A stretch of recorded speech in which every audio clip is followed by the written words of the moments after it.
वृंदावनेश्वरी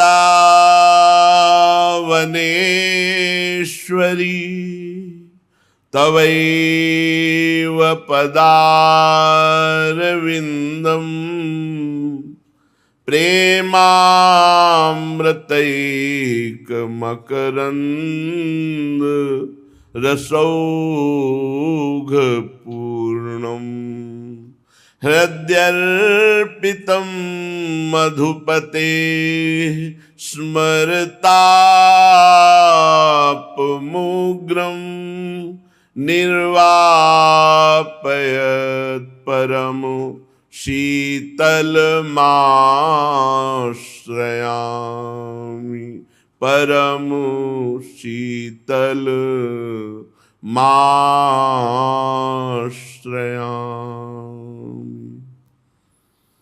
परम सच्चिदानंद घन प्रेमानंद स्वरूप नवनिवृत्त निकुंज महामहिम परम पावन श्री वृंदावन धाम, श्री वृंदावन धाम के लाडिले युगल सरकार प्राणाराध्य प्राण प्रिय श्री श्यामा श्यामजू, समस्त सहचरी वृंद, खग मृग पशु पंछी तरुलता यमुना रस रानी रजरानी, समस्त ब्रजवासी परिकर श्री प्रियालाल की कृपा से ही प्रियालाल की चर्चा करने और सुनने का सौभाग्य मिलता है। अन्यथा माया अपने प्रपंच में फंसाकर पूरे जीवन को व्यर्थ नष्ट कर देती है। व्यर्थ इसलिए कि यहाँ जो भी हम कमाते हैं, जो भी हमारे पास है, शरीर से लेकर के घर धन पत्नी पुत्र परिवार, ये सब यहीं रह जाएगा। किस समय शरीर छूट जाए इसका भरोसा नहीं। तो जो हमारा समय है वो यदि प्रभु में व्यतीत हो रहा है तो हमारा जीवन सार्थक हो रहा है। और आपको हृदय की बात बताएं, निर्विकार होने के लिए एकमात्र प्रभु के भरोसे हो जाओ, वो बिल्कुल निर्विकार कर देंगे। ये हम अपने जीवन की बात कह रहे हैं। जिन विकारों ने समस्त चराचर जगत को परास्त करके अपने अधीन कर रखा है, यदि हम निर्बलता का अनुभव कर लें अपने में और पूरे भरोसे पे हो जाएं प्रभु के, तो आपको सच्ची कहते हैं ऐसे पता नहीं चलेगा कब आप निर्विकार हो गए। और साधन के बल पर निर्विकार होने पर कहीं न कहीं अहम शेष रहता है, तो वो उसे गिराता है आगे चल करके। उसे आगे चल करके जब उसको ये भरोसा हो जाता है कि मेरा मन निर्विकार हो गया है, तब उसमें स्फुरणा बकाया रहती है। और जहां स्फुरणा है वो संकल्प बनी तो समुद्र बन गया। निर्विकार होने के लिए सहज उपाय है, बिल्कुल भरोसे पे हो जाओ, अंदर से भरोसे पे हो जाओ, वो बिल्कुल ठीक कर देंगे। ये अंदर की बात कह रहे हैं। अपने को जब कोई उपाय नहीं मिला तब एक उपाय तभी आता है, उपाय भी तभी आता है, हरिशरणम तभी आता है। हे प्रभु अब देख लो, आपको कामी रखना है तो कामी बना के रखो, अब आपके सिवा हमारा कोई है नहीं और आप ही हमारे सर्वस्व हो। लोभी बना के रखना है, लोभी बना दो, क्रोधी बनाना है क्रोधी। अगर आपको पसंद है कामी क्रोधी लोभी बना कर रखना तो हम भी राजी हैं। और यदि आपको नहीं पसंद तो आप सर्व सामर्थ्यशाली हो, हटा दो हमारे हृदय से। ये वाचिक नहीं, ये हृदय की बात। जब हृदय से बात आ जाएगी तो वो कैसे हटा देते हैं कि आपको पता भी नहीं चलेगा। जब याद आएगी तब आपको लगेगा अरे ये विकार तो हमको कितना प्रेरित करते थे, ये तो सब शांत हो गए। बिल्कुल भगवत कृपा से ऐसे शांत हो जाएंगे जैसे जलती हुई आग में वर्षा हो जाए, तो सब शांत और बह जाएगी, राख भी नहीं रह जाएगी। अर्थात निर्विकार होने का अहम भी नहीं रह जाएगा, क्योंकि भगवत प्रदत्त निर्विकारता आई है ना, तो अहम रहित होती है। अहम सहित निर्विकारता कभी न कभी गिरा देती है। जैसे नारद जी जैसे महापुरुष जो भगवत अवतार हैं, उनको यहाँ हो गया कि मैं काम विजयी, तो देखो निर्विकार महापुरुष हैं, लेकिन आ गया विकार और ब्याह की सोचने लगे और यहाँ तक कि अपने इष्ट को भी शाप दे दिया। और निर्विकारता जो भगवत आश्रित जन है, अब देखो ठाकुर हरिदास जी वहीं वैश्या प्रभाव दिखाना चाहती, 3 दिन में वो भागवत बन गई, लेकिन इस बात का अहंकार नहीं हुआ ठाकुर हरिदास जी को कि मैं काम विजयी हूं। क्यों? क्योंकि असमर्थता समर्थता से युक्त हो जाती है। अपनी असमर्थता और इष्ट की समर्थता, अब कोई विकार नहीं। और जहां अपने में कुछ कि मेरे तप के प्रभाव से, मेरे भजन के प्रभाव से ये काम आदि दोष थर्राते हैं, तो कभी न कभी उनको गिरना पड़ता है। इसलिए उपासक को चाहिए और इंतजार करे, घबराए नहीं। घबराए नहीं कि मैंने तो बहुत बार प्रार्थना की, इतने वर्ष हो गए अभी तक निर्विकारता नहीं आई, पता नहीं मेरी बात प्रिया प्रीतम सुन रहे हैं कि नहीं। वो पक्का सुन रहे हैं, फिर मैं निर्विकार क्यों नहीं हो रहा? क्योंकि अहंकार अभी है। जब तुम रोगे अहंकार तुम्हारा गलित होगा और हाथ मलोगे कि अब तो केवल आप ही उपाय हैं, उसी समय वो अंदर से देख लेंगे। जब आप विकल होकर के सर्व सामर्थहीन हो जाओगे और पुकारोगे, उसी समय सर्व सामर्थ आपके अंदर जागृत हो जाएगी। ये पढ़ी लिखी बात नहीं कहते, ये छाती की बात कहते, छाती की। गंगा जी में खड़े होकर रोए हैं कि हे नाथ, अब कौन सा साधन करें जिससे हम निर्विकार हो जाएं। तब पता चला यह गुण साधन ते नहीं होई, तुम्हारी कृपा पाव कोई कोई। कोई कोई जो हार गया वही कोई कोई कहे में, जो हार गया मेरे में सामर्थ्य पक्की पक्की 100% कहते हैं।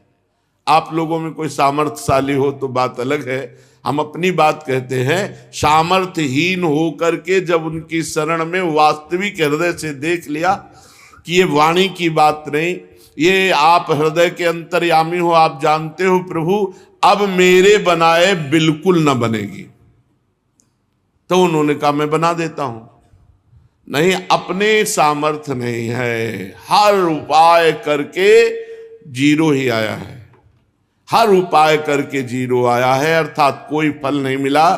फल मिला ये कि हार गए, और जब हार गए तो गले का हार हो गए। वो जागृत शयन रहे तो वो ऊपर मणिकंचन ज्यों पाची, जैसे ही हरिवंश डरों काके डर, होना ही न मत कांची, मोहन लाल के रंग राज। सच्ची मानिए, सच्ची मानिए, बस हार जाओ। अब कहते कैसे हार जाओ?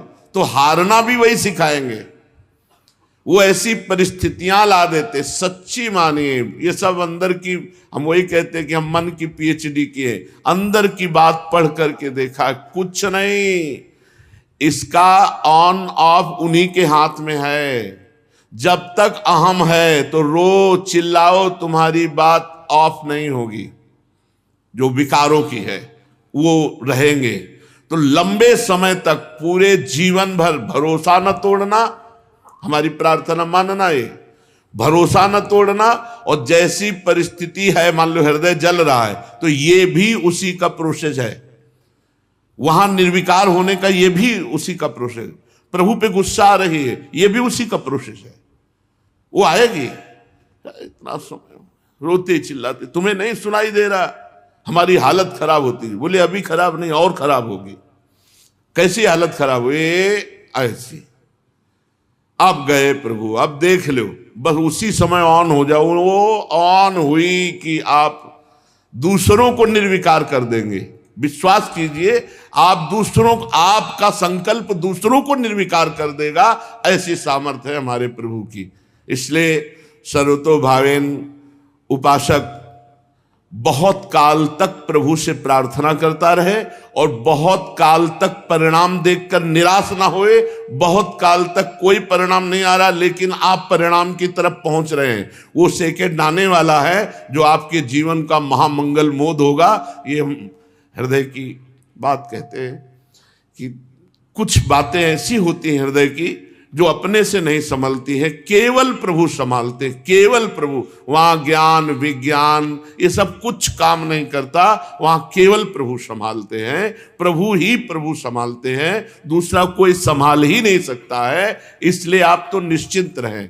क्यों? क्योंकि हम प्रभु की शरण में हैं, और प्रभु बड़े सामर्थ्यशाली हैं। बस उनकी लीलाओं का गायन, उनके नाम का जप, उनकी सेवा, इसी में हमारा समय जाए। समय हमारा इसी में जाए, जो हमारे अंदर विकार हैं वो भी रोज उनको भेंट करते रहे। हमारी इस बात को पकड़ना। शास्त्रीय सिद्धांत है, गुण तुम्हार समुझे निज दोषा। पर आगे वाली पंक्ति, जेहि सब भांति तुम्हार भरोसा। सब भांति जिसे आपका भरोसा है।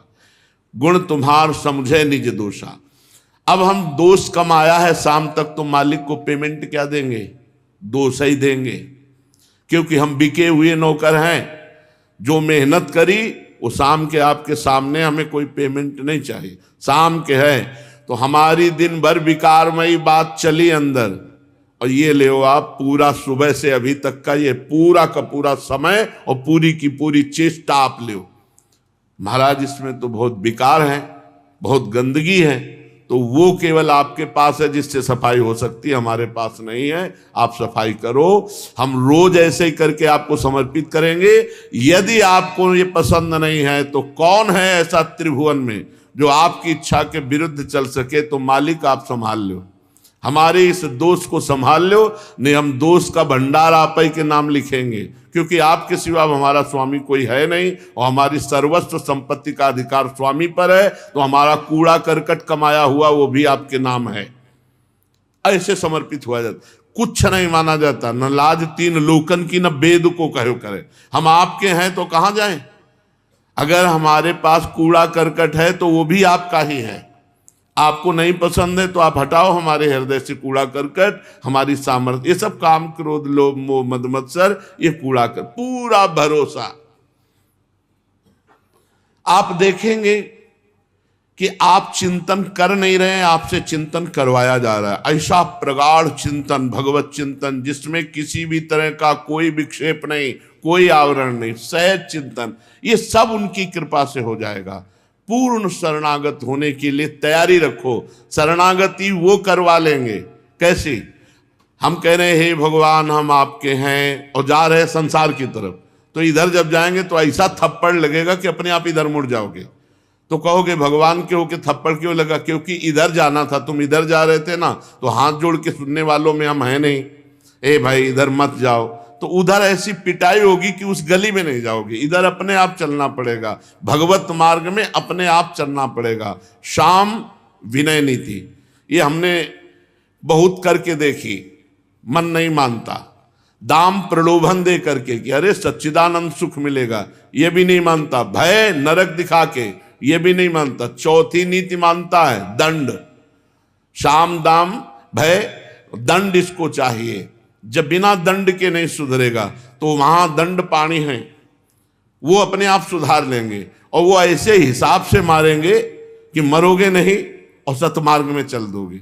फिर चिल्लाता है अरे भगवान का हो कैसा? भगवान के हुए थोड़ी थे, वो तो होने के लिए वो सारा का सारा खेल किया था। अगर द्रौपदी जी के वस्त्र अपहरण की लीला ना होती तो वस्त्रावतार ना होता, और द्रौपदी की पूर्ण शरणागति ना होती। कच्चाई बनी रहती कि महाबली मेरे 5 पति हैं, वो बड़े बड़े धर्मात्मा लोग हैं हमारी रक्षा में। लेकिन जब देख लिया कि कोई नहीं, तो हृदय से शरणागति, ये व्यवस्था भगवान ने की, कृपा की भगवान ने। जो अनंत जन्मों में साधनाओं से नहीं होता, वो भगवान ने एक क्षण में द्रौपदी जी का पूर्ण शरणागत स्वरूप प्रकाशित कर दिया, गजेंद्र का पूर्ण शरणागत प्रकाशित कर दिया। वही भगवान अपने जैसे पतितों को भी पूर्ण शरणागति कर लेंगे, इसमें कोई संशय नहीं। और आप समझ लीजिए जिस समय पूर्ण शरणागत हो गए तो ऐसे हो गए जैसे राजा का राजकुमार, राजा का राजकुमार। और हमारे राजा कैसे हैं? अखिल ब्रह्मांडों के स्वामी हैं, अखिल ब्रह्मांडों के स्वामी। बस इसकी जरूरत, हमारे प्रभु को केवल इतनी जरूरत है, इतनी जरूरत है आपकी शरणागति। अब वो शरणागति भी हम करना नहीं जानते हैं, तो संत समागम से, शास्त्र स्वाध्याय से, विपरीतता, अपमान, तिरस्कार, निंदा, ये सब शरणागति के सोपान हैं, जहां से हमारी पूर्ण शरणागति होती। अनुकूलता, सम्मान, महिमा, वाह वाह, जय जय, ये सब भगवान से विमुख करने वाली बातें हैं। जो अभी स्थिति प्रज्ञ नहीं हुआ, स्थिति प्रज्ञ हुआ तो कोई फर्क नहीं पड़ता इससे। इसलिए हम ऐसे भगवान के हो जाएं, वो हमें अपने आप शरणागत कर लेंगे, अपने आप वो सब पर फिर बीच में हल्ला ना मचावे कि ऐसा क्यों हो गया, वैसा क्यों। वो सब उपाय शरणागति का ही है। हमने देखा कि ये काम क्रोध लोभ भी शरणागति कराने में बड़ा सहयोग किए, क्योंकि अगर ये प्रकट होकर हृदय को न जलाते तो अहंकार शेष रहता। जब ये जलाए और पता चला मैं असमर्थ हूं, तब शरणागति हुई। ये जय बार आक्रमण किए, तय बार हरि के नजदीक कदम बढ़ते चले गए। हरि से विमुख नहीं कर सकते शरणागत को।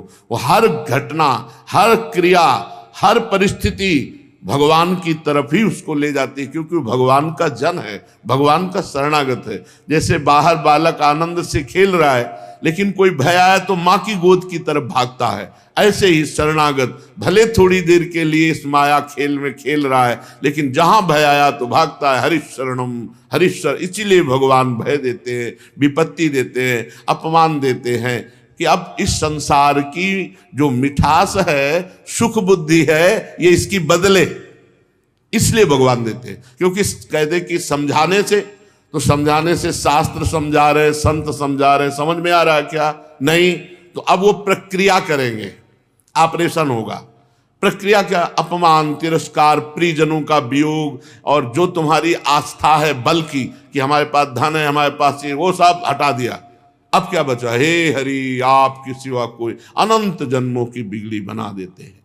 शरणागति पूर्ण वस्तु है, पूर्ण। बस ऐसे हो जाओ, आपको शरणागत बना लेंगे, ऐसी परिस्थिति दे देंगे, ऐसे विचार दे देंगे। बस केवल इस जरूरत इसकी है, हे हरि मैं आपका हूं, हे प्रियाजू मैं आपका हूं। चलते हैं परम पवित्र महामहिम श्री वृंदावन धाम में। श्रीपाद प्रबोधानंद जी देख रहे हैं, गोविंद स्तार तारम रणयति मुरलिम राधिका हस्ततालिम दत्ते मते वृंदावन भुवि शिखिना मंडली तांडवितानि यर्हश्चर्यानि कुर्यात् स्थगित सकल तत्सत्व वृंदानि लक्ष्मी तत्कांता क्रांत चित्तान्यहा धृति मधातर ही वृंदावने कहा। कौन ऐसा है जो ऐसे वृंदावन का त्याग करे, जहां आसपास सहचरी मंडल घेरे हुए हैं, मध्य में रास मंडल पर श्री लालजू महाराज मुरली बजा रहे हैं और किशोरी जी राधिका हस्त तालीम, किशोरी जी ताली बजा रहे हैं और एक से एक संगीत की स्वामिनी सखियां संगीत बजा रहे हैं। और पास में ही दत्तमत्ते ही वृंदावन भुवि शिखना मंडली तांडवितानी, मयूरों की मंडली नृत्य कर रहे। लालजू महाराज गोविंद स्तार तारम रणयति मुरलिम, बहुत आनंदमयी बंसी बजा रहे। सखियां ताल मृदंग पंग वीणा वेणु, और श्री लाडली जू हस्तताली, राधिका हस्ततालीम, और मयूरों की मंडली नृत्य कर रही है। यर्हाश्चर्यानि कुर्यत स्थगित सकल तत्सत्व वृंदानि लक्ष्मी। श्री लाडली लाल की आश्चर्यमयी महिमा से प्रभावित वृंदावन, ऐसी शोभा को देखकर कौन है जो धैर्य धारण कर सके और वृंदावन का आश्रय छोड़ दे, वृंदावन का वास छोड़ दे। इसीलिए श्री ध्रुवदास जी महाराज कह रहे, वृंदावन के बास को जिनके नाहि हुलास, माता मित्र सुतादित्य तजि ध्रुव तिनको पास। वृंदावन के वास में जो अंतर करे वो हमारा महान शत्रु है। वृंदावन के बसत ही अंतर जो करे आनी, ती सम शत्रु नौर को मन बच के यह जानी। मन वचन कर्म से समझ लो सबसे बड़ा शत्रु है जो हमको वृंदावन धाम से बाहर कर दे। चाहे वो हमारी वृत्ति हो, चाहे वो कोई व्यक्ति हो, चाहे संपत्ति हो, चाहे विपत्ति हो। वृंदावन वास का जिनके हृदय में उल्लास नहीं है, हम उसका स्पर्श भी नहीं कर सकते। और देश के बसत ही अधिक भजन जो होई, ई सम नहीं पूजत तऊ वृंदावन रहे सोई। इसके दो भाव हैं। केवल वृंदावन रहने मात्र से वो महान हो जाएगा। बाहर का कोई कितना भी बड़ा भजनानंदी हो, वृंदावन वासी की समानता नहीं कर सकता। दूसरा भाव, और देश के बसत ही अधिक भजन हो जो होए, यही समतो पूजत नहीं वृंदावन रहे सोए। वृंदावन में पड़ा रहता है, रज में लौटता रहता है, उसकी समानता नहीं कर सकता बाहर का कोई बहुत बड़ा भजनानंदी, क्योंकि वो धामवासी है। प्रियालाल की रोज दृष्टि पड़ती है। हम लोग नहीं देख पाते प्रियालाल को, पर प्रियालाल रोज हमें देखते हैं। पक्का विश्वास है, उनके नगर में रहते हैं, उनके घर में रहते हैं, उनके गांव में रहते हैं, वो रोज देखते हैं। वृंदावन में जो कबहू भजन कछु नहीं होई, रज तो उड़िला गए तने पीवे जमुना तो। यहाँ का एक एक बूंद जल लाखों तीर्थ समानता नहीं कर सकते। गोपी जनों से लेकर के अब तक सबकी चरण रज और आंसुओं से युक्त ये भूमि है, तो यहाँ का जो जल है ना परम पवित्र है। और यमुना जी पास में बह रही हैं, तो उन्हीं का जल ला करके नीचे से सब मिलता है। जब बाढ़ आती थी तो नवल के पाइप से जब पानी लेते थे, वो मोटर पाइप से, तो वही यमुना जी में जो बह रहा है वही पे सीधे आता है। ये सब यहाँ जो निकलता है सब यमुना जल है। बोले वृंदावन में वास करने वाला पड़ा रहता है, बाहर का बड़ा भजनानंदी उसकी समानता नहीं कर सकता। यहाँ बिल्कुल भजन ना हो तो रज तो उड़ के लग रही, और यहाँ वृंदावन का जल पीने को मिल रहा है, उसको निश्चित भगवत प्राप्ति होगी। वृंदावन ही प्रभाव सुनी, अपनों ही गुण देत, जैसे बालक मलिन को मातु गोद भरी ले। वृंदावन का प्रभाव सुनो। वृंदावन अपने प्रभाव से जीव का कल्याण करता है, उसकी मलिनता नहीं देखता। जैसे माँ बालक की मलिनता ना देखकर मेरा बालक है इस भाव से उठा लेती है गोद में और उसको परम पवित्र कर देती है, ऐसे ही मेरे शरणागत हैं, ये धामवासी हैं, इस प्रभाव से वृंदावन अपने प्रभाव से उसे निर्विकार करके प्रियालाल के प्रेम में डुबो देता है। जय हो वृंदावन की। अपने प्रभाव से उसको भगवत प्राप्ति कराता है। ये नहीं देखता कि ये नीच स्वभाव वाला, ये भजनहीन प्राणी मेरे में वास करता है। ये नीचता, ये मलिनता मल है। जैसे माँ मल नहीं देखती मेरा बेटा है, ऐसे वृंदावन अपराध दोष ना देख कर ये मेरा शरणागत है, ये मेरा में वास करने वाला है, इस संबंध से उसे भगवत प्राप्ति करा देता है। और ठाव जो जतन करे होत भजन तऊ नाही, हिया फिर स्वार्थ आपने भजन गहे फिर बाह। और स्थान में भजन का प्रयास करे तो विषय चिंतन बढ़ता है, क्योंकि मन सब चित्र सहित अनंत जन्मों के विषय चित्र लिए हुए। जहां भजन उसे डिलीट करना शुरू किया तो सब बाहर आने लगा, तो साधक घबरा जाता है। भजन में अरुचि और भोगों के चिंतन में रुचि। लेकिन प्रवीण साधक है उस समय समझे कि ये सब चित्र सहित डिलीट हो रहे हैं भजन के प्रभाव से, तो और जगह तो भजन घसीटना पड़ता है और प्रपंच खूब छा जाता है। और यहां तो पड़ा रहे तो स्वार्थ में घूम रहा है तो भजन हो रहा है। यहाँ की वायु स्पर्श हो रही, रज लग रही है, बड़े बड़े रसिक महापुरुषों का दर्शन हो रहा जो हर समय भजन में लगे रहते हैं। यहाँ फिरे स्वार्थ आपने भजन गए फिरे बाँ, यहाँ सब्जी लेने जा रहे हो तो आपको दिखाई देगा 10-20 वैष्णव जनों के दर्शन तो हो ही जाएंगे, ब्रजवासियों के दर्शन हो जाएंगे, और प्रभु के निज महल के आसपास ही से जाना होता है। बोले बिहारी जी की गली, राधा वल्लभ जी की गली, निधिवन राज की गली, यहाँ सब भगवत स्वरूप है। और देश के बसत ही घटत भजन की बात, वृंदावन में स्वार्थो उलट भजन हुए जात।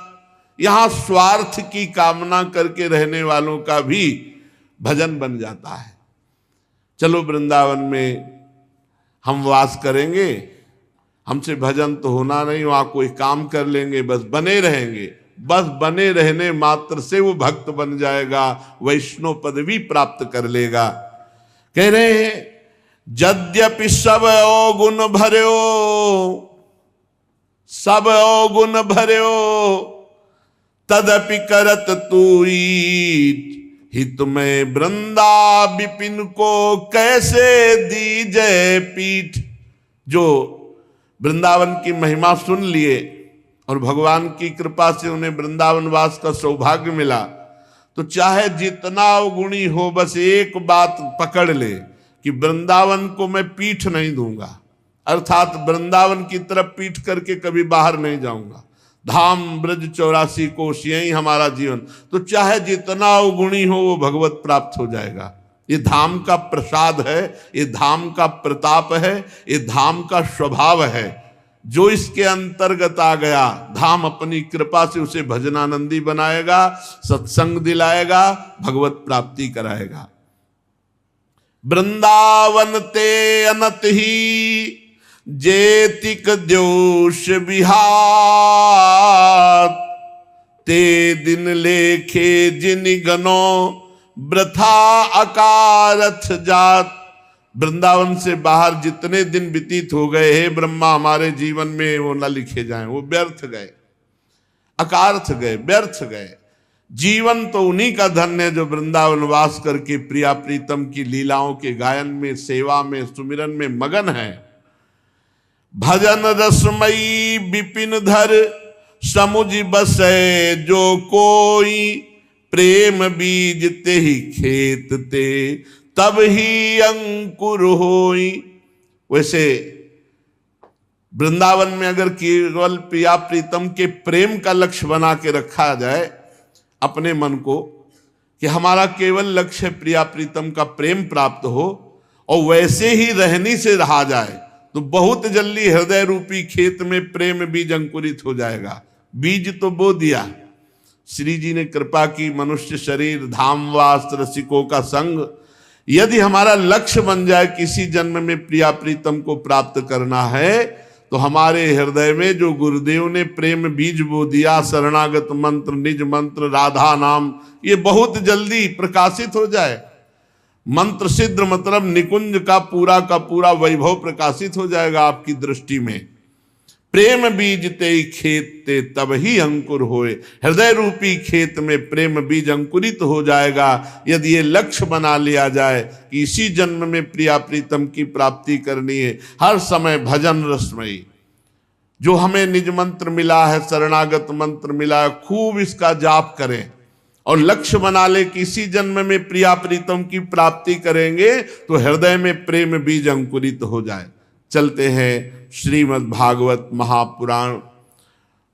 महामहिम श्री देवर्षि नारद जी महाराज युधिष्ठिर के प्रश्नों का उत्तर दे रहे हैं। युधिष्ठिर जी ने पूछा कि मन बड़ा चंचल है, इंद्रियां भोगों में लगी हैं और गृहस्थ आश्रम में है, तब तो सब सुविधाएं ही भोगों की हैं। तो महाराज योगी यति ऋषि मुनि बैरागी जन ये तो भगवान का भजन करके भगवान को प्राप्त कर लेंगे, पर ये गृहस्थ लोग कैसे भगवान को प्राप्त करेंगे? भाई विरक्त हो करके धामवास करना, जहां मनावे जैसे मनावे, पड़े हैं जो मिला खा लिया, राधा राधा, लेकिन गृहस्थ तो धाम भी वास नहीं कर सकता, पूरा परिवार है, बच्चे हैं, पढ़ाना लिखाना बड़े कार्य हैं। गृहस्थ आश्रम में जो परम पदवी है वो कैसे प्राप्त हो, ये युधिष्ठिर जी ने देव ऋषि नारद जी से प्रश्न किया। गृहस्थ एताम पदवीम विधिनायेन चांजसा याति देव ऋषे ब्रूहि मादृशो गृह मूढ़धि।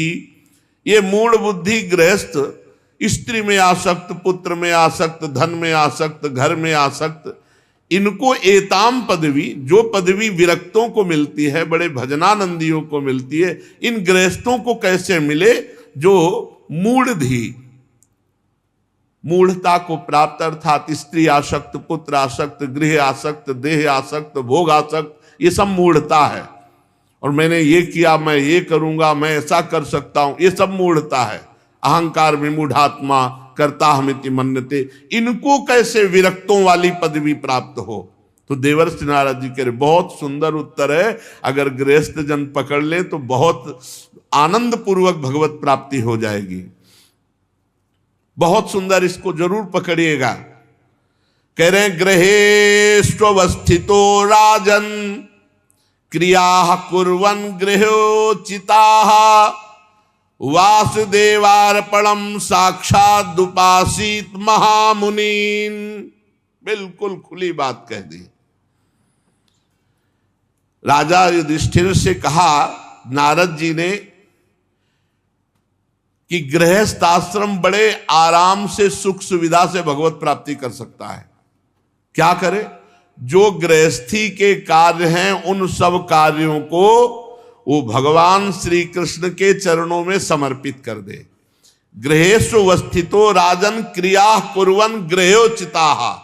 गृहस्थी में उचित क्रियाएं, पापमयी नहीं, उचित क्रियाएं जो गृहस्थ धर्म के अनुसार भागवतिक क्रियाएं, किसानी, व्यापार, नौकरी, जो जो आप कर रहे हैं पर उचित, पापाचरण पूर्वक नहीं, वो क्रियाएं भगवान को अर्पित कर दे।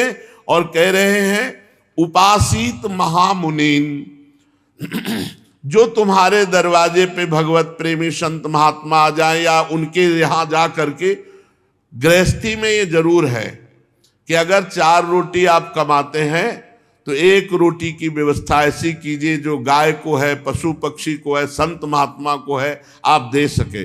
रोज नहीं संत महात्मा मिलते तो 1-1 रुपया इकट्ठा कर लो। महीने 2 महीने में ऐसी जगह जाओ जहां भगवत प्रेमी महात्मा वास करते हैं, एक ही महात्मा को भोजन पवा दो, एक ही महात्मा को वस्त्र दे दो। कह रहे हैं गृहस्थ धर्म में उपासित महामुनीन, संत महापुरुषों की उपासना करे और जो कर्म करे वो सब भगवान श्री कृष्ण को समर्पित करे। और आगे बहुत बढ़िया बात कह रहे, श्रवण भगवतो भीक्ष्णो मवतार कथामृतम श्रद्धानो यथा काल मुपशांत जनावृता। महीने 2 महीने में 3 महीने में अवकाश निकालना चाहिए गृहस्थ को और तीर्थयाटन करना चाहिए। जैसे भगवत धाम वृंदावन आ गए, काशी चले गए, हरिद्वार चले, जहां जिसकी भावना है वहां जा करके, इसीलिए कहते चाहे 1 रुपया निकालो, निकाल करके अगर रखोगे तो तुम्हें जाने में सुविधा होगी कि धर्म के लिए हमने 2-4 हजार रुपये निकाल रखे।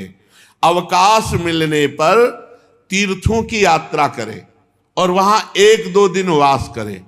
और श्रवण भगवतो भीक्ष्णो अवतार कथामृतम, भगवान की जहां चर्चा हो रही हो वहां जाकर सुनना चाहिए। संत महात्माओं का नशा होता है भगवान की चर्चा करना। तो जहां तीर्थों में गए तो कहीं न कहीं भगवत चर्चा हो रही होगी, पूछना चाहिए यहाँ कहाँ सत्संग होता है, कहाँ भगवत चर्चा होती, जाकर वहां सत्संग में बैठो, भगवत चर्चा सुनो। 2 महीने में 3 महीने में किसी न किसी तीर्थ स्थान का 1-2 दिन सेवन करो। और कह रहे सत्संगाक्षण कई संग मात्म जायात्म जादिशु, बड़े ध्यान से सत्संग सुनो। जब आप सत्संग सुनोगे तो आपके अंदर विवेक होगा, जब विवेक होगा तो स्त्री आसक्त, पुत्र आसक्ति, धन आसक्ति, घर आसक्ति ये क्षीण होने लगेगी।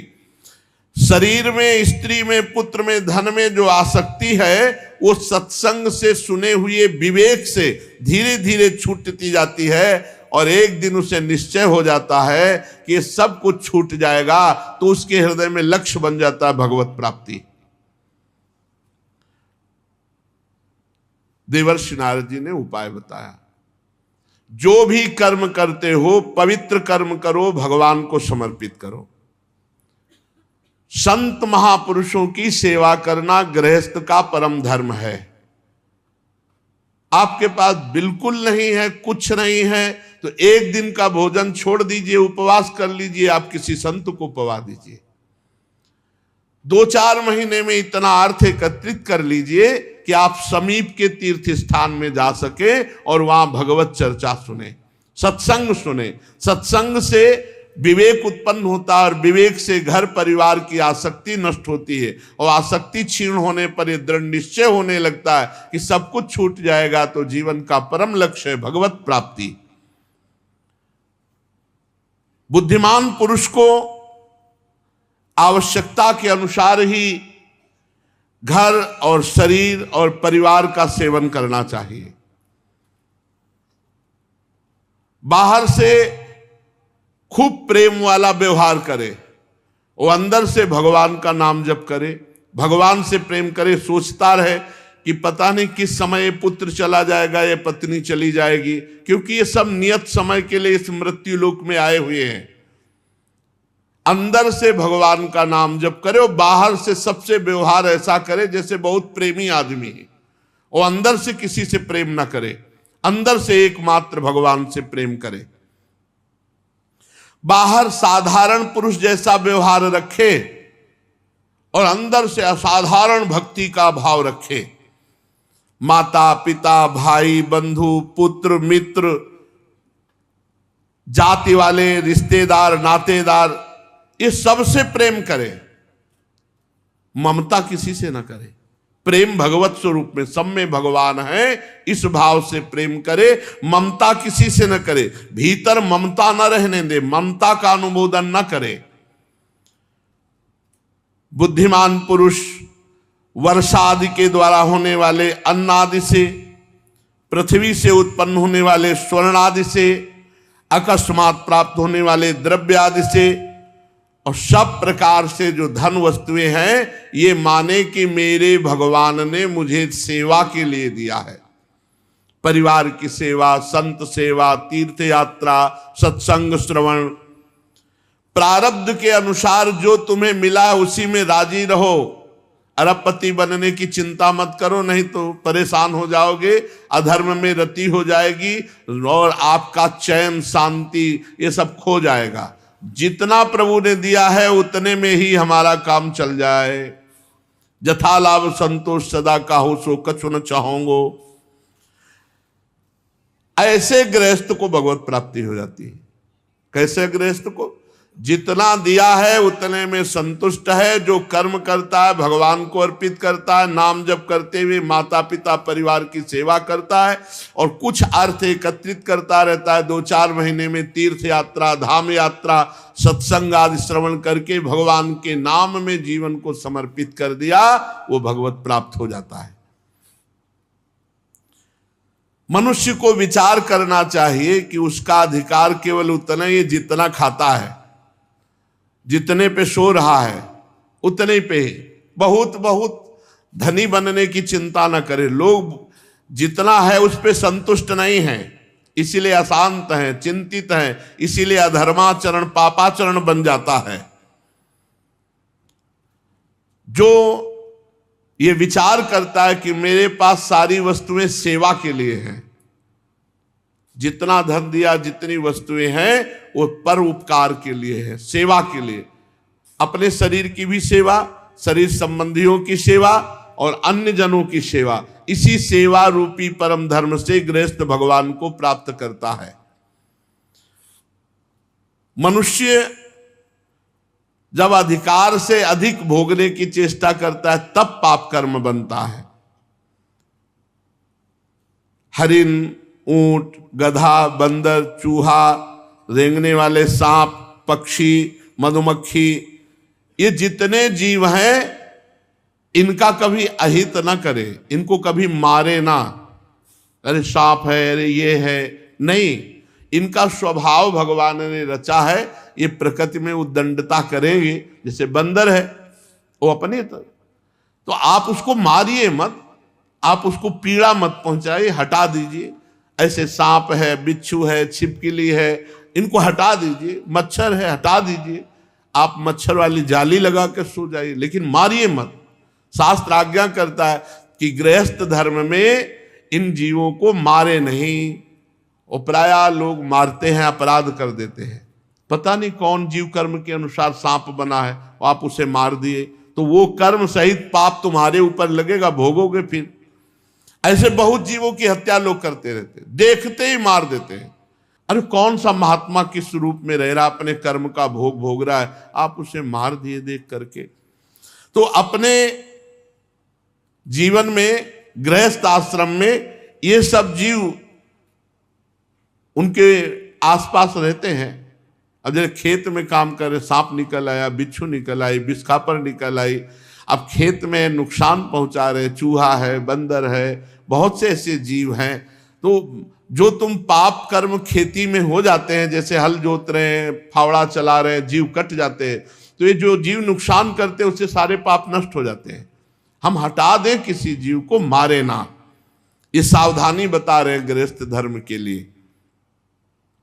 गृहस्थ मनुष्य को बड़ा कष्ट उठा करके अपने धर्म का पालन करना, परिवार का पोषण करना, उसमें जो नाम जप कर रहा है वो बड़ा सौभाग्यशाली है। गृहस्थ धर्म में बहुत से काम हैं, बहुत सी झंझटें। गृह कारज नाना जंजाला, ते अति दुर्गम शैल विशाला। वो पहाड़ के पहाड़ जैसे चिंताएं हैं। उस समय वो भजन कर रहा है, वो ऐसे समय में भजन कर रहा है कि उसको लाखों चिंताएं हैं, इसीलिए उसका भजन उसे भगवत प्राप्ति करा देता है, भोग भोगते हुए भी। नहीं, भोगों का सेवन करने वाला भगवत प्राप्त नहीं होता, पर गृहस्थ हो जाता है। क्यों? वो साधु सेवा करता है, ऐसे गृह कार्य में लगे होने पर भी तीर्थ याटन करता है, ऐसे गृह कार्य में लगे होने पर भी नाम जप करता है। गृहस्थ को चाहिए कि सबका हिस्सा बांट करके ही स्वयं उपभोग करे। जो घर का मालिक है उसे चाहिए कि सबका भोजन व्यवस्था करके फिर स्वयं भोजन। ऐसा नहीं आप अच्छे अच्छे पदार्थ पालिए, बच्चों को, रोगी को, बूढ़े जनों को, नौकरों को आप निकृष्ट, ऐसा नहीं। पहले उनको पवाओ और फिर आप अपने लिए व्यवस्था करो। मुखिया मुख सो चाहिए, खान पान सो एक। खान पान एक जैसा होना चाहिए सबके लिए। अगर खान पान में बर्ताव करोगे तो अपराध बन जाएगा। भेदभाव का बर्ताव कि आप तो हलवा पा रहे हो, बूढ़े को बासी रोटी भेज दी, नौकर को बचा हुआ अन्न दे, ऐसे नहीं। नौकर को, बेटे को, बूढ़े को, रोगी को, अतिथि को समान भाव से सेवन करें। वही जो हम पाएंगे वही दूसरों को पवाएंगे। देखो, संतों को पवा रहे थे हरिराम व्यास जी, उनकी पत्नी परोस रही थी, उनके सामने दूध में मलाई गिर गई तो उनको बहुत दुख हुआ कि तुम्हारा शरीर ये पति है इसलिए तुमने इसमें मलाई, यद्यपि वो स्वाभाविक गिरा, उन्होंने त्याग दिया, जाओ आज से सेवा में प्रवेश नहीं तुम्हारा। फिर उन्होंने संतों से जब प्रार्थना की तो कहा सारे आभूषण बेचकर संतों को भोग पवाओ, तब फिर तुम्हारा प्रायश्चित मानेंगे। कुछ लोग अज्ञानी जन हैं कि स्त्री पुत्र में इतने आसक्त हो जाते हैं कि तीर्थ याटन, धर्म कार्य, भजन ये सब भूल जाते हैं। बस कमाओ, भोग भोगो, खाओ पियो, रुपया बैंक बैलेंस, यही जीवन है वो समझते हैं। फिर ऐसे लोगों का जो ज्ञान है वो उनको बहुत दुर्गति में डालता है, बस इतना ज्ञान रह जाता है। इसलिए गृहस्थ में बहुत जरूरी है सत्संग, बहुत जरूरी है अध्यात्म, बहुत जरूरी है नाम जप, बहुत जरूरी है भगवान की शरणागति। यहां तक कि उनकी इतनी बुद्धि भ्रष्ट हो जाती कि वो अपने माँ बाप, इन पूज्य जनों को भी मारते हैं और मार डालते हैं। देवर्षि नारद जी कह रहे हैं, जयहार्थ यदर्थे स्वा प्राणान हन्याद वा पितरम गुरुम तस्याम स्वत्वम स्त्रियाम जयहाद यस्तेन हृजितो जिता। ये अजितेंद्री लोग स्त्री भोग में इतने आसक्त हो जाते हैं कि जैसी सलाह दे बस वैसे ही करना। वो अपने माँ बाप को भी मारते हैं और माँ बाप को मार डालते हैं। देवर्षि नारद जी कह रहे हैं स्वाप्राणन हन्याद वा पितरम गुरुम, यहां तक कि अपने गुरुजनों को भी वो मार डालते हैं, गुरुजनों को भी वो मारते हैं। गुरु जहर दे दिया, कितनी जगह ऐसे आता है। जो चतुर सुजान हैं वो सबको भगवत भाव से प्यार करते हैं, पर स्त्री पुत्र आदि में ममता नहीं रखते, वही नित्य विजयी भगवान अजित को प्राप्त होते हैं। वो गृहस्थ होते हुए भी भगवान को प्राप्त होते हैं। यह शरीर अंत में गाड़ दिया गया तो कीड़ा बन जाएगा, फेंक दिया गया तो पक्षी आदि खा के विष्ठा बना देंगे, आग लगा दिया गया तो राख की ढेरी हो जाएगा। क्रमिविड भस्म निष्ठांतम क्वेदम तुच्छम कलेवरम, ये तुच्छ शरीर है, इसकी आसक्ति और ऊपर से स्त्री की आसक्ति, ऊपर से पुत्र की ममता, वो ढक करके आत्मज्ञान से रहित होकर के जीव पूरा जीवन नष्ट कर देता है। गृहस्थ को चाहिए कि प्रारब्ध से प्राप्त जो भी वस्तु है पंच यज्ञ किए बिना अन्न न खाए।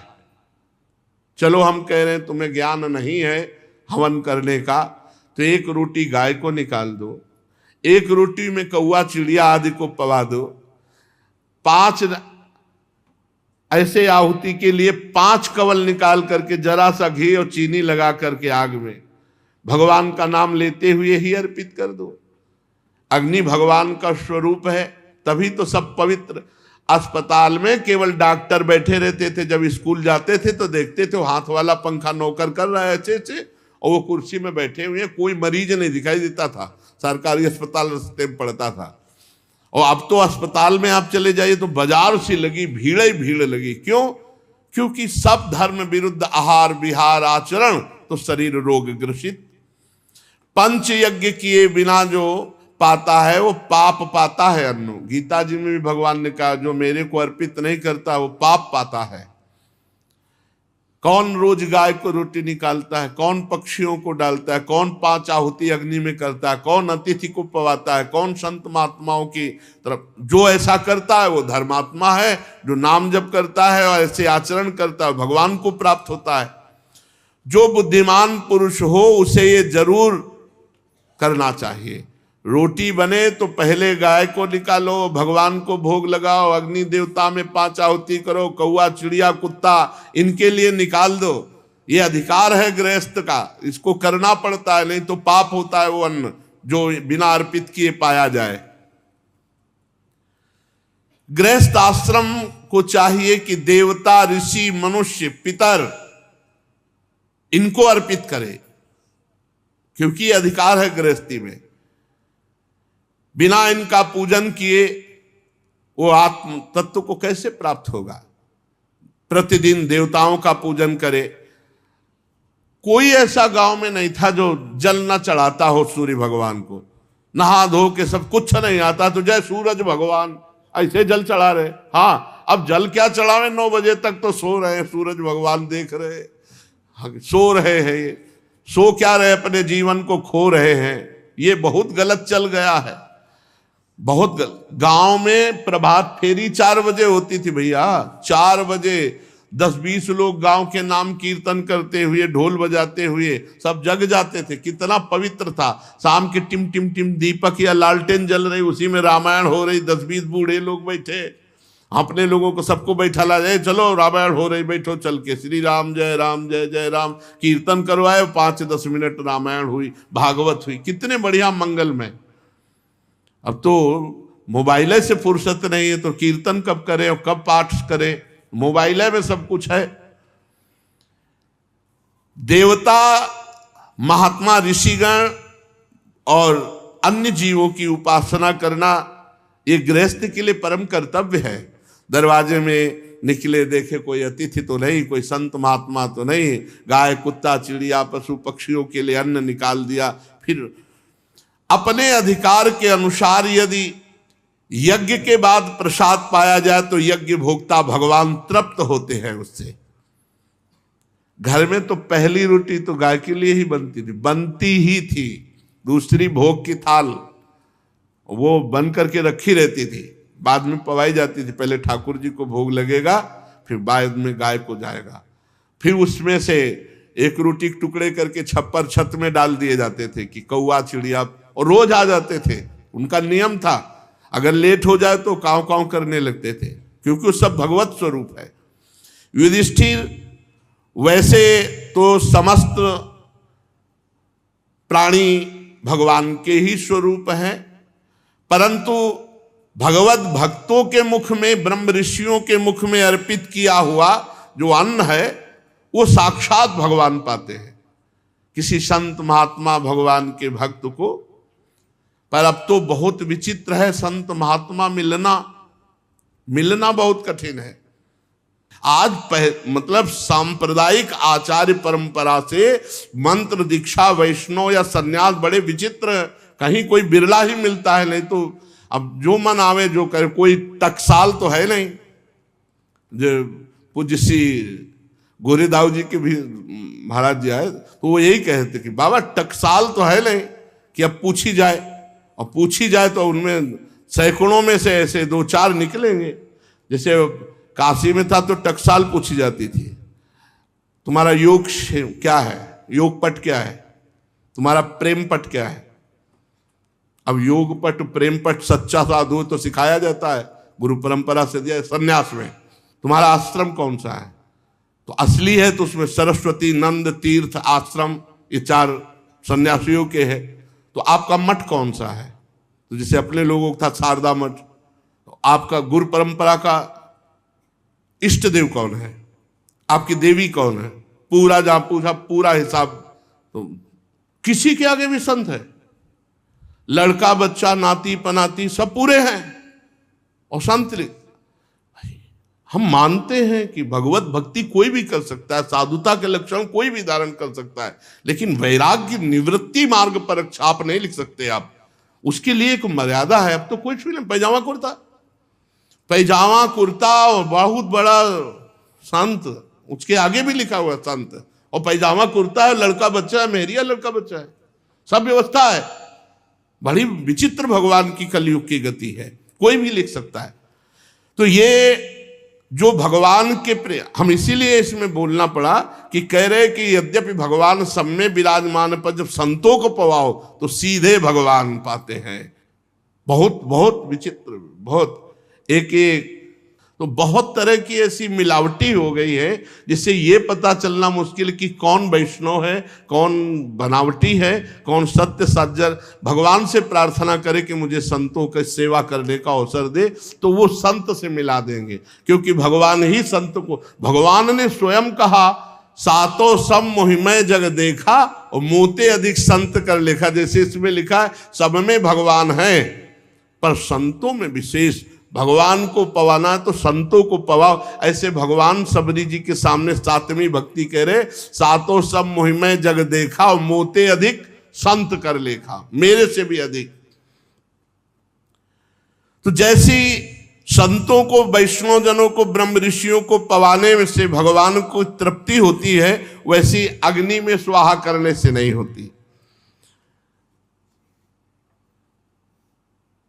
जब गृहस्थी में श्राद्ध का समय आवे तो जो अपने अनन्य धर्म में है, श्यामा श्याम में, उनको कोई जरूरत नहीं। जो इस अनन्य धर्म में दीक्षित नहीं, उनको श्राद्ध जरूर करना चाहिए अपने पितरों का, जिससे पितरों की तृप्ति होती है, ऐसा शास्त्र आज्ञा करता है। इसके सिवा व्यतिपात, दिन 6, चंद्र ग्रहण, सूर्य ग्रहण, द्वादशी, एकादशी, इनमें गृहस्थ को चाहिए कि संभोग नहीं करना चाहिए। जैसे चंद्र ग्रहण का भूल न करे, नहीं तो भारी अपराध होता है इनमें। चंद्र ग्रहण है, सूर्य ग्रहण है, एकादशी है, द्वादशी है, भगवान की जन्म तिथियां, कृष्ण जन्माष्टमी, राधाष्टमी, रामनवमी, नवदुर्गा, ये जो पवित्र दिन है, इनमें बहुत संयम से रहना चाहिए गृहस्थ धर्म में। कार्तिक नवमी, अक्षय नवमी, अक्षय तृतीया, ये जो पवित्र तिथियां हैं, पवित्र, इनमें बड़ा पाप होता है अपनी पत्नी से भी सहवास करने पर। माघ शुक्ला सप्तमी, इनमें भी अमावस्या है, पूर्णिमा है। उत्तर भाद्रपदा के योग में बहुत कम समय, और संध्या के समय, मध्याह्न दोपहर के समय, दिन में, ये सब निषेध है।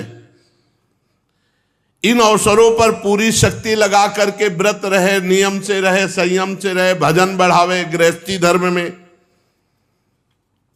तो उसे अक्षय फल की प्राप्ति होती है।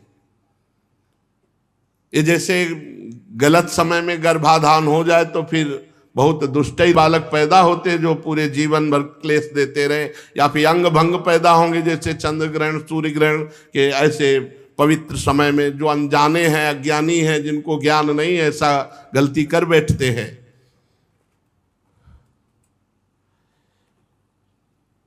युधिष्ठिर में उन स्थानों का वर्णन करता हूं जो धर्म आदि श्रेय की प्राप्ति कराने वाले हैं।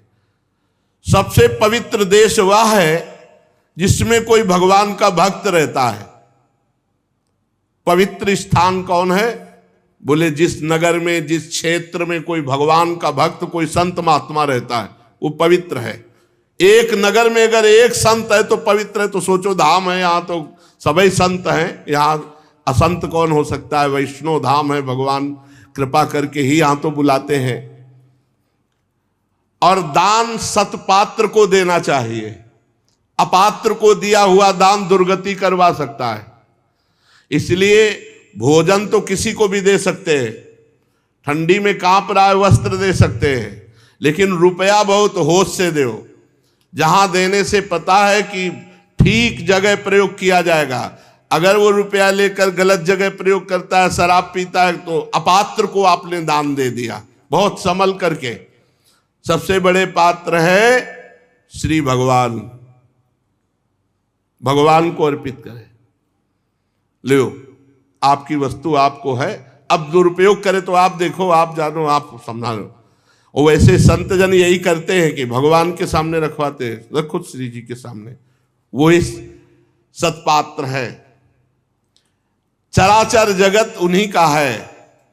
जहां भगवान का श्री विग्रह विराजमान हो और जो तपस्या परायण हो, विद्वान हो, दयावान हो, भगवत भजन परायण हो, जो गंगा यमुना के पावन का सेवन करता हो, ऐसो सतपात्र को दान की महिमा लिखी हुई है। जो पुष्कर आदि क्षेत्र हैं, कुरुक्षेत्र हैं, या जहां सिद्ध पुरुष रहते हैं, प्रयाग तीर्थराज, गया, पुल्हाश्रम, नैमिषारण्य, फाल्गुन क्षेत्र, सेतुबंध रामेश्वर, प्रभास क्षेत्र, द्वारिकापुरी, काशीपुरी, मथुरापुरी, ब्रज 84 कोस, पंपासर, बिंदु सरोवर, बद्रिकाश्रम, अलकनंदा, भगवान सीताराम जी की जैसे अयोध्यापुरी, चित्रकूट और महेंद्र पर्वत, मलय पर्वत, ये सब हमारे देश के परम पावन जो महामहिम स्थान हैं। कभी कभी इनमें जाकर भ्रमण करना चाहिए, गृहस्थ को भी कभी कभी अवसर निकालना चाहिए इन पुरियों में, इन धामों में। इससे पाप नष्ट होते हैं, भगवत प्राप्ति का उत्साह बढ़ता है। युधिष्ठिर, हाँ देखो इसमें लिखा, पात्र का निर्णय करने के प्रसंग में एकमात्र भगवान ही सतपात्र है। वाह, जो अभी हमने भाव से कहा वही शास्त्र प्रमाणित। पात्रम त्वत्र निरुक्तम वही कवि भी पात्र वित्तमयी हरिवैक, एकमात्र हरि।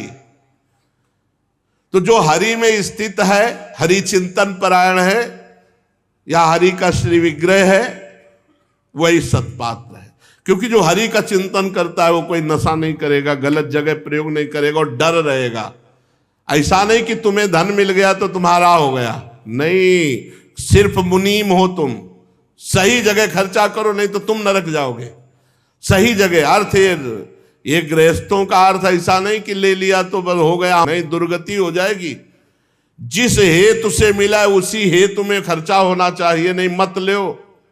देखो ना, अभी तुम्हारे यज्ञ की बात है, देवता ऋषि सिद्ध सनकादि सबके रहने पर भगवान श्री कृष्ण को ही पात्र समझा गया अग्र पूजा का। असंख्य जीवों से भरपूर इस ब्रह्मांड रूप महावृक्ष के एकमात्र मूल हैं भगवान श्री कृष्ण। इसलिए संपूर्ण पूजा, संपूर्ण दान इन्हीं को करना चाहिए। अब इसका भाव समझिए। अब हम जिसको दें उसे भगवान श्री कृष्ण का भाव रख करके दें कि भगवान इसमें विराजमान, उन्हीं को दे रहे हैं। इससे बहुत बड़ा लाभ, अनंत गुना दान का लाभ मिलता है। सबके शरीर रूपी पुर में प्रभु विराजमान, इसीलिए उनको पुरुष कहा गया। पशु पक्षी शरीर आदि की अपेक्षा मनुष्य श्रेष्ठ है। मनुष्यों में वो श्रेष्ठ है जो तपस्या परायण है, जो भजन परायण है। तो जो तपस्वी है, भजनानंदी है, भगवान के भक्त है, ये सतपात्र हैं, इनको दान करना चाहिए। युधिष्ठिर, भगवान की जो प्रतिमा है, श्री विग्रह है, ये भगवान का अवतार है, अर्चा अवतार। इसमें जरूर सेवा भावना होनी चाहिए। हरेर अर्चा क्रियायी कवि भी कृताहा। बड़े बड़े ज्ञानी जन, विद्वान जन कहते हैं जो हरि अर्चा करता है, जैसे पुत्र होता है ना, तो होता है कि बुढ़ापे की लकड़ी कभी काम आएगा।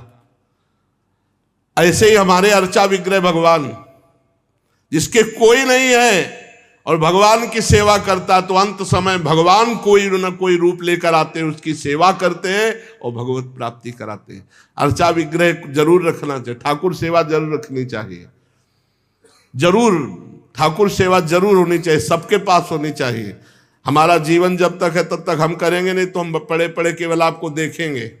अब आप करो, अब आप करो, आप सर्व सामर्थ्यशाली हो। अब मैं आपकी सेवा करने योग्य नहीं हूं, तो अब आप देखो। पक्का देखते हैं, हमने देखा है, पक्का देखते हैं। युधिष्ठिर, जो भगवान के श्री विग्रह की सेवा अर्चा करता है, तो भगवान बड़ी बड़ी तपस्या, विद्या और गुणों से जैसे नहीं रीझते, वैसे सेवा से रीझते हैं। बहुत सुंदर। भगवान कभी मांग नहीं करते। तुम्हारे पास जो है, जैसे धन्ना जी एक बाजरे की सूखी रोटी केवल रखते थे, वही था ही घर में, वही ठाकुर जी पाकर उनके साथ खेलते थे। आपके पास जो सेवा है, ठाकुर सेवा, जो आपके पास है, जितनी सामर्थ्य है, भावपूर्वक। वो जब जगते हैं तो लगता है जग गए, और जब सोते हैं तो दिखाई देता है सो रहे हैं। पक्का पक्का। और पूरे दिमाग को अपने कब्जे करके बात करते हैं, दिमाग को कब्जे में कर लेते हैं। मुझे ये पहनना है, मुझे ये ओढ़ना है, मुझे ऐसा, मुझे ऐसा। अब कैसे सब बातें थोड़ी बताई जाती है। ये प्रतिमा नहीं है। आपके घर में जो ठाकुर हैं, अगर उनको प्रतिमा मानोगे तो प्रतिमा ही होगा। अब जैसे ऐसे भोग दिखा दिया, ऐसे भोग तुम्हें दिखा दिया जाए, थाली ले जाया जाए तो कैसा लगेगा? कैसा लगेगा तुम्हें? अपमान नहीं लगेगा कि ढंग से देखने भी लेती और दिखा के चल दिए? ऐसे थाली रखे और उठा के चल दिए, ऐसे नहीं। कवल कवल पवाओ, फिर वो आपसे बात करने लगेंगे। जीवन का परम लाभ आपको हम बता रहे। ऐसे खेलते हैं कि वो सब बातें नहीं कही जा सकती, इसलिए अब आपसे कहते सेवा जरूर विराजमान करो, इनको दुलार करो, इनको जगाओ, इनको शयन करवाओ, इनको भोग लगाओ, इनकी आरती करो, इनको गले से लगाओ, इनसे बातें करो, इनसे खेलो, इनको डांटो, इनसे हंसो, यही इन्हीं से करो। देखो आपके, देखो ना कैसे, तुम्हें कैसे बताए, खुद आते हैं अपने आप, कैसे कैसे लीलाएं करते हैं कि बस यही रह जाता है, नाथ आपकी शरण में हूं, प्रभु आपकी शरण में हूं। कैसे,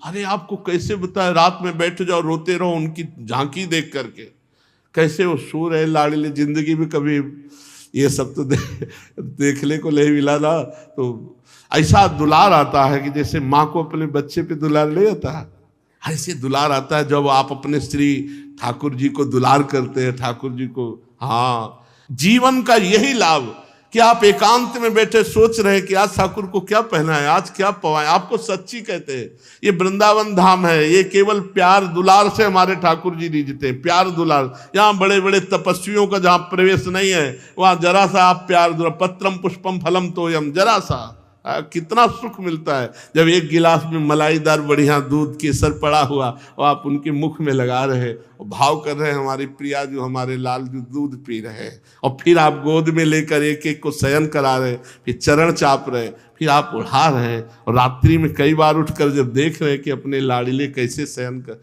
अरे ये बातों वाली उपासना नहीं है, इसमें चित्त जोड़ने वाली उपासना। प्रेम सहित हुलसात सेवा श्यामा श्याम की जय मनी भात दिन दिन प्रति अनु। कभी अपने ठाकुर को ऐसे छाती से लगाओ, ऐसे छाती से लगाओ, फिर देखो आपके दिल में कैसा होता है, और उनको फिर शयन कराओ, और फिर उनके चरण चापो, और फिर दुलार करते हुए पद सुनाते हुए शयन करो। लड़े तीजू के नयनन नींद घुरी, श्यामा जू के नयनन, बहुत धीरे धीरे चीख चीख के ले, क्योंकि शयन कर ले जा रहे हैं। हाँ, आलस बस जो बन बस मद बस पी के अंश ढुरी, लड़े तीजू के नयनन, या नागरी निकुंजन किसलय दल रचित सैन, कोक कला कुशल कुंवरी अति उदारी।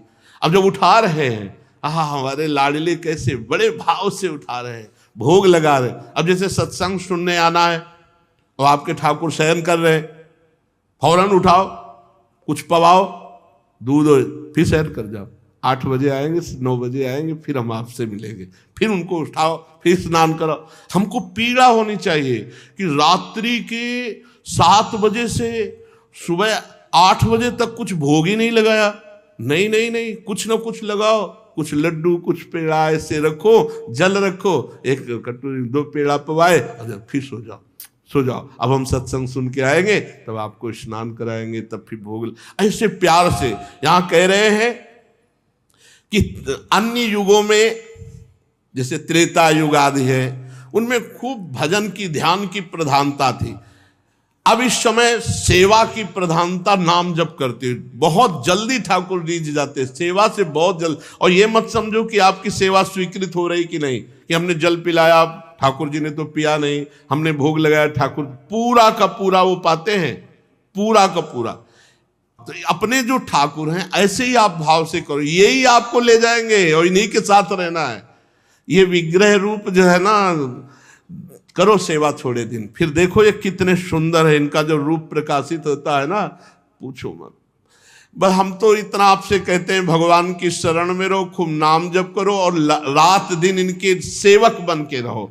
गृहस्थ हो चाहे विरक्त, सेवक बन करके रहो, बस इसी से उद्धार कर देंगे। नहीं तो दैवी हिंसा गुणमयी मम माया दुरत्या। खूब नाम जप करो, अपने कर्मों को भगवत समर्पित रखो, और इनको जरूर विराजमान कर लो। आपके पास सामर्थ्य ना हो तो छोटे छोटे विराजमान कर लो, छोटी सी पोशाक है, थोड़ा भोग लगा दिया, थोड़ा प्यार। ठाकुर सेवा जरूर, ठाकुर सेवा से निश्चित सारे कर्म भस्म हो जाएंगे और भगवत प्राप्ति हो जाएगी। वो लाडले बैठे हैं सामने, साक्षात बैठे, कण कण में हैं, तो फिर श्री विग्रह में क्यों नहीं है। खूब रात दिन इनका दुलार करो, सेवा करो। शेष चर्चा आगे। श्री राधा वल्लभ लाल।